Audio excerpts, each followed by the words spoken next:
Hi everyone, my name is Melinda and this is 2 Karanas Power Yoga. Today I'm going to take you through a 10 to 15 minute hip and hamstring stretch. I love to do this stretch before my own yoga practice. It just helps me feel ready to go so I can make the most of whatever vinyasa flow I'm doing. It's also great, even if you're not into yoga, it's also a great warm-up exercise for bike riding, for running, or anytime you just feel really tight through the hips and the lower body from sitting all day. So let's get started right away. For this practice, you'll need some kind of strap. I have a yoga strap, but you can use a belt or the strap from a robe, or you can use a rolled up towel like this. Just anything to loop around your foot is fine. So I like to start in a wide-legged position with my toes turned out, and then just bend down into it so that the knees shift over the toes. Bring your palms to the tops of your legs and just sit your hips low and rock a little from side to side. You can begin to feel the lubrication starting, the hips opening up. This can be really hard for a lot of people. Then, if that layer feels good, then move down to the forearms, rocking side to side the entire time. Loosening up, keeping the knees tracking over the big toe and the second toe. And then if you feel good at that level after giving it a few back and forths, you can bring your legs in closer. We call this a malasana squat in yoga. You can bring your elbows to the sides of your knees to help pry your hip rotators open. Palms can come to a prayer or fist to fist, or even just down on the mat. Just anything to open up the hips. You can rock forward just a little bit, letting your legs balance on the back of your triceps, just to open up through the hips, and then place your heels back down. So just stay here for a few rounds of breath, loosening up into the hips. And then next, let's move to the floor. So come to sitting on your mat. I have a strap that I'm using. And so I start taking the loop around the ball of your foot, lower your body down. And then the left leg can stay bent or straight, your preference. And then just draw your right knee into your chest. Pull lightly down on the strap or the belt. Remember, the more you force it, the more your body's going to fight against it. So just gentle pressure down, like if you were pulling the reins of a horse, just gently to guide it where you wanted it to go. Send your heel to the ceiling and then pull it down around your rib cage. So opening up just a little bit. This is a great way to glide the sciatic nerve. If you have sciatica or pain from sitting, this type of in and out movement glides that nerve. And so you can do that about 10 times. And then you might find some relief from your sciatic pain if you do it consistently. And then finally, once the hips feel a little bit open, begin to straighten through the right leg, flexing your toes. I like to start by bending my leg a little bit, then drawing my hips down. And then light pull back on your strap. Just keep that sustained pressure. Draw your right hip down so your hips aren't rotating open. You're feeling the stretch through your hamstrings and the tie into your lower glute muscle. So we stay here about 30 seconds, opening up. Then take the strap in your right hand and then just guide your leg open to the right. Even if your leg is bent, you'll still get the benefit. So even if you're down here or with bent leg, just find your edge and hold it there. Sustain pressure on the strap.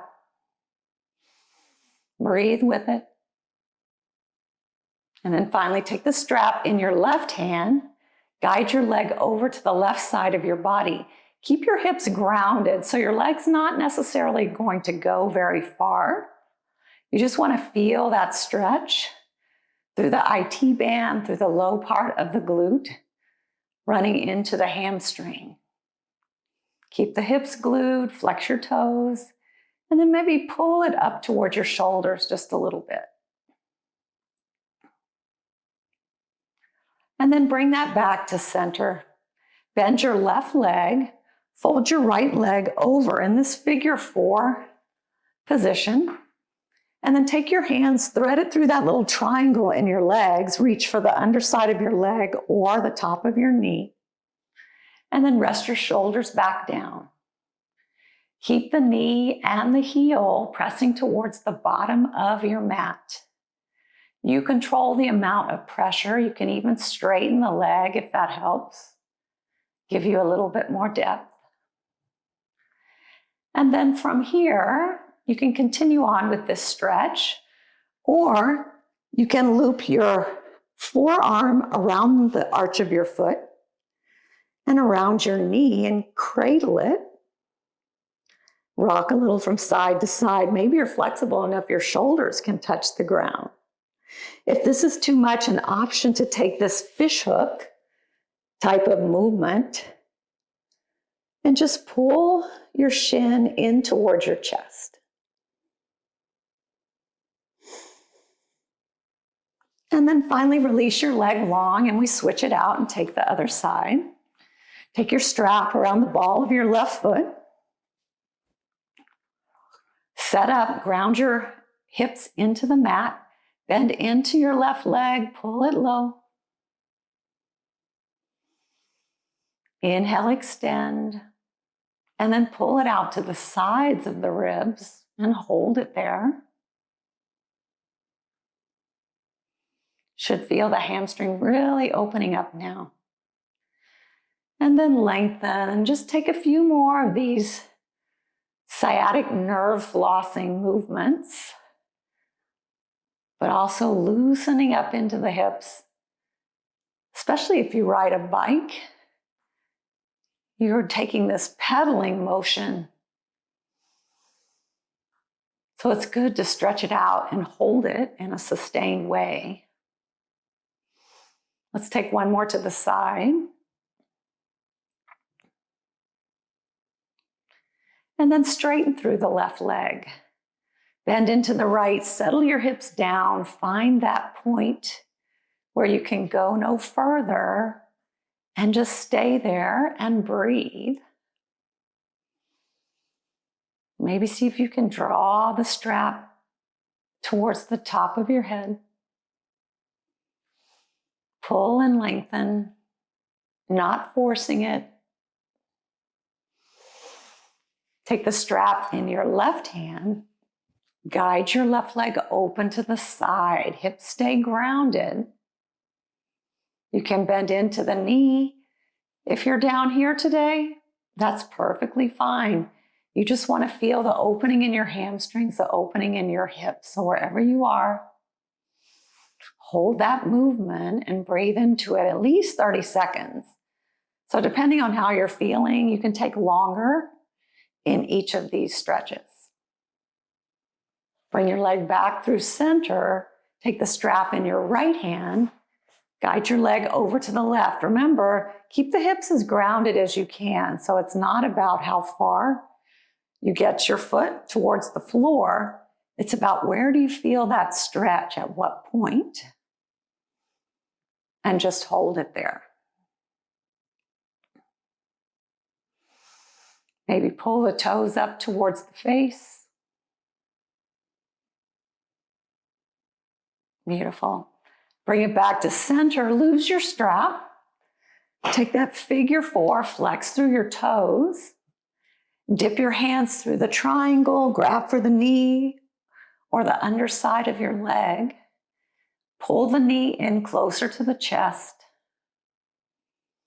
while the left knee pushes down towards the mat.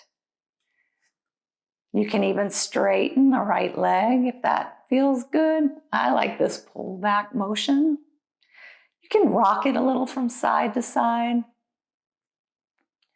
And then when you're ready, you can take that fish hook or wrap the forearms around the shin, rock it side to side in a supine pigeon pose.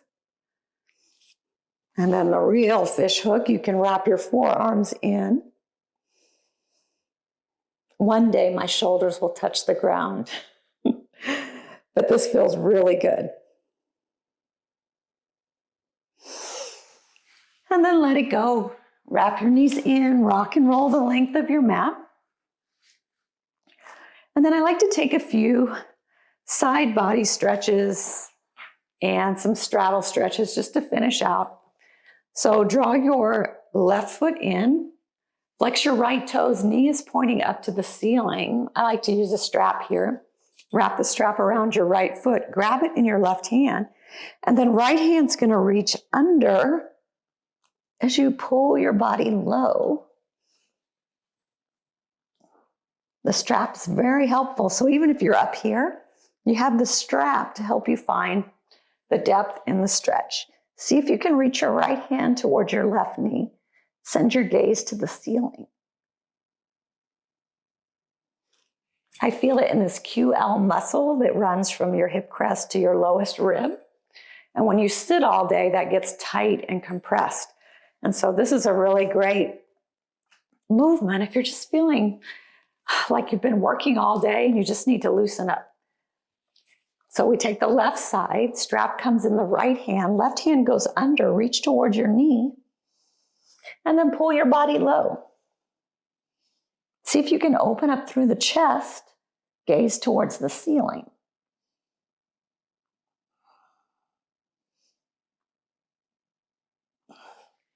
Then release your strap, come to a straddle. Even if you're not wide yet, find your edge in your straddle. Knees tracking towards the ceiling, toes are flexed. Bring your palms to your shins and just lower your right shoulder and left shoulder. Just loosening up, really trying to take your mind off of this straddle stretch. And then finally, see if you can walk your fingertips, spider fingers, walk forward.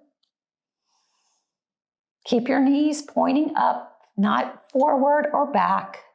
Maybe your elbows rest on the mat. See if you can keep your spine long, so straight back, so your tailbone through the crown of your head makes a little diagonal versus the shape of a banana.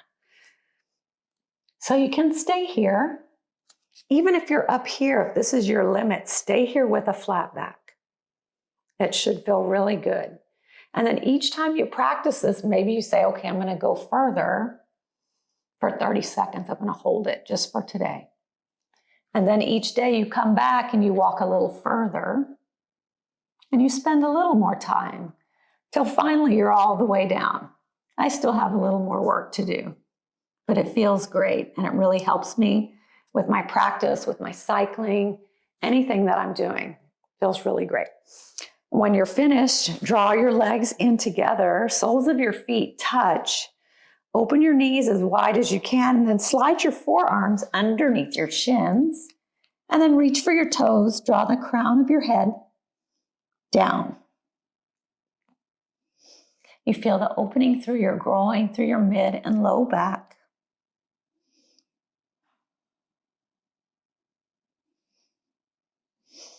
And then slowly release. We have one more movement. You can use your strap for this if it feels good. So bend into the knees to start. Straighten up through the spine. Sweep your arms up overhead. Exhale, forward fold. We call this Paschimottanasana. You stay here with a flat back.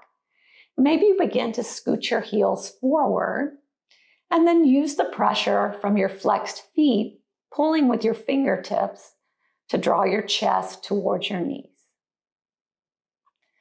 You can use a strap if that's more helpful. And use that to just pull your body low, find your lowest point, and hold it there. Finding some breath. And then on this last one, we'll take a long straight spine to start. And then as you exhale, tuck your chin to your chest, work to get your forehead towards your knees. It's a little different sensation, but it's still a great stretch. So great for the hamstrings opening up. And then finally, roll it all the way up. Take some shoulder rolls. Sweep your arms up high overhead. Bring your hands to your heart center. Thank you for joining me for this short hip and hamstring stretch. I hope it helps you warm up for whatever activity you're going to try today. Join me again for any of my other 2 Karanas Power Yoga classes. Be kind, be strong, and most importantly, be well. Namaste, friends.